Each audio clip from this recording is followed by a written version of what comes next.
So basically, we have a debate where there's a 19-year-old woman from an underdeveloped nation with very little education or education prospect and career prospect who wants to register as a mail order bride to a developed nation. That's understandable because she has a horrible and poor living standards. She wants to escape a hellhole. However, let us see on the other side of this debate how this context actually is very worrying and concerning. There is a man who is in a developed nation at a good position with a sufficient income of supporting more than himself for supporting a family, and he was unable to get a bride in his own nation where he should have a cultural similarity with the person or a social similarity with the person. However, instead he opts to marry a young uneducated person, an uneducated female from an underdeveloped nation. We believe that this person has issues and therefore this whole system has an issue and cannot pass. So what we're going to show you is how these mail order marriages actually give a worse living condition to the 19-year-old female who is registering herself for the mail order bride.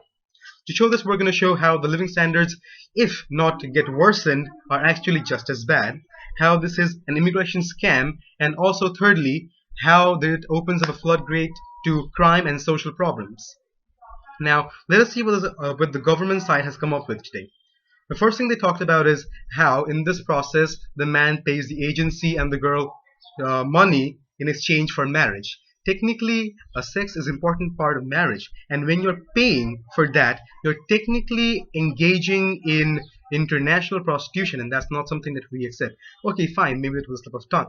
Now, moving on, what they have said about the rational decision of a 19-year-old uneducated woman from an underdeveloped nation living a fantasy of a better life also does not make sense. What they have said is that this woman is making a rational decision. However, she is not educated enough to know how to make the proper decision. She does not know the standard of living that she will have over there, the quality of life that she will have over there. What she makes her decision upon is just a fantasy, and therefore we believe that the choice is actually corrupted. Over that, they have talked about the marriage agencies being reliable enough and providing them with a proper background check. However, we're going to show you that that's not actually what happens. Number one, they have admitted that on a national level scale, there have been problems with these dating sites. So when this becomes an international scale, when this goes across countries, how do you make sure that similar problems do not persist? Let us take, for example, what happened in India. In India, there was a family that had a face-to-face interaction with the prospective groom that they wanted to wed their daughter off to.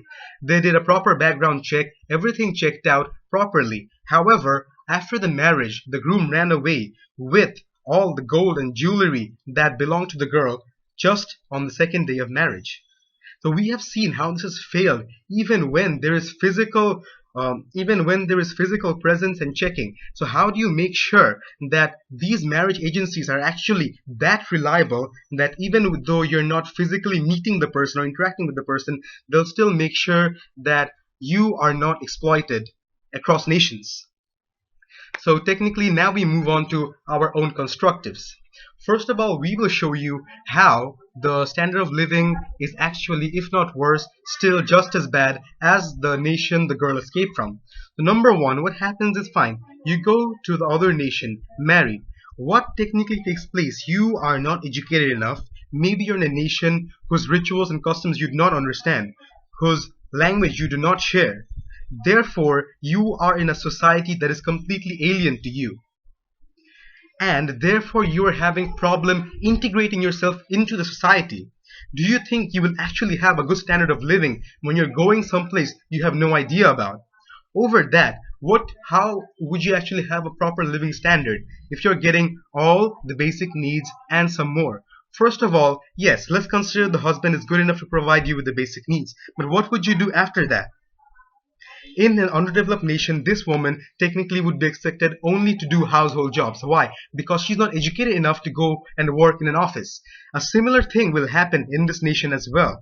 She is not educated enough. She does not have any career prospects. Therefore, when she goes to a developed nation, she will find it even harder to integrate herself with people who are in a developed nation with a better quality of education, better standard of education, who live life from a better, more modern perspective than she does. Also, she will also not be able to get a proper job and will still be stuck doing the household chores that she would do if she was in an underdeveloped nation. What's worse is she can technically become a sex slave to the husband that technically bought her off the market. See, these people, what they do is they manipulate you and they threaten you that if you leave me and do not comply with whatever I'm going to tell you, I will technically go and send you back to the country that you came from. And these women who are too scared and who are worried about being stigmatized when they go back to their own nations comply with whatever the man says. Therefore, the propensity of getting exploited is increased by far. An example would be Peter McAllister, who technically brought a Filipina wife as a mail order bride, raped her and murdered her, and she could not even say a word because he compelled her and he technically threatened her to send her back to the nation if he did not do what he wanted her to do. Second thing we're going to show you is how over here you're circumventing certain immigration laws. See, what immigration law technically states is that if you are getting married just to get the citizenship of a country, that's illegal. What these mail order brides have as a motive of marrying is technically getting the citizenship of the nation. See, the nation already has persisting problems with immigration and with immigrants. That's why they have strict immigration laws. They do not want unskilled workers to come into their nation and clog up their labor system.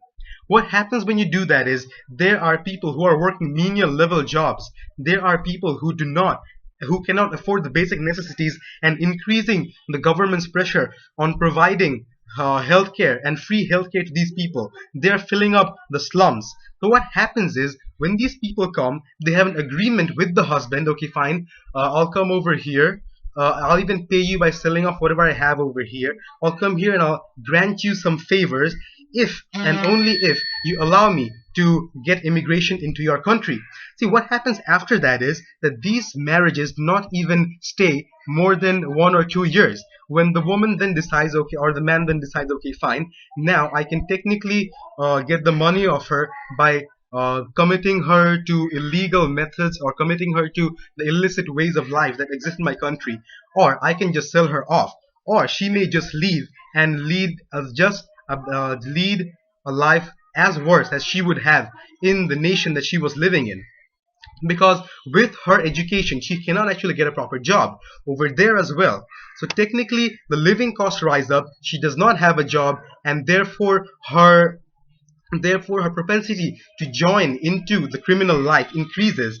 Therefore, crime and social problems will increase, as will be explained by my third speaker. Also, what happens over here is that many of these reputed immigration officers have been scammed by these people. So technically this opens up a gateway for international human trafficking.